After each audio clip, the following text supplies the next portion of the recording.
Hi, Mr. Vanderwall here. You have done an incredible job of multiplying fractions so far.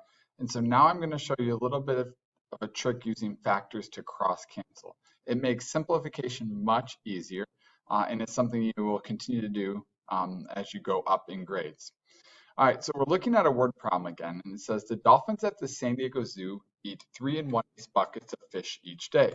The killer whales eat 2 3/5 times as much fish as the dolphins. How many buckets of fish do the killer whales eat each day? So we have a mixed number multiplication problem, and we have to multiply the buckets of fish each day that the dolphins eat, 25 ace, by the number of buckets or the number of times the buckets the killer whales eat, which is 2 3/5, which would be 13/5. So now here's the big shortcut.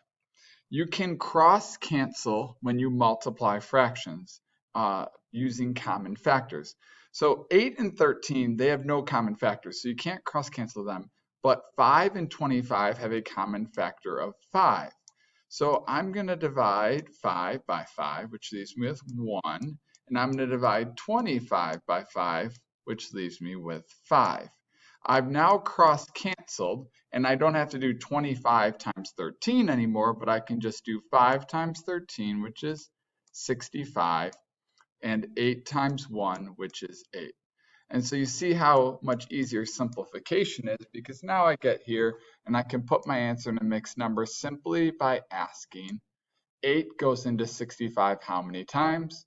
8 times. What's left over? 1 out of 8. And so you can cancel out cross factors. It can be a helpful trick for you as you work fraction multiplication. If you have any questions on how I did that, please ask. I'm back again. I thought it might be helpful to see one more. And so I'm going to go ahead and show this example. And so we have the example where it's 5 1/4 times 3/7. And so the first thing I do is I convert my mixed number to an improper fraction.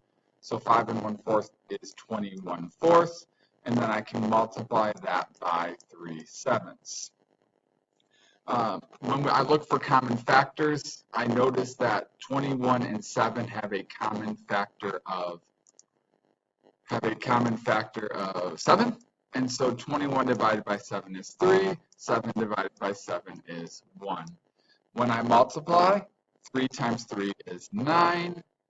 4 times 1 is 4. And so simplification is just a lot easier.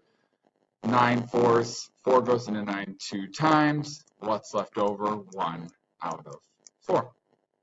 So example, that's not a word problem.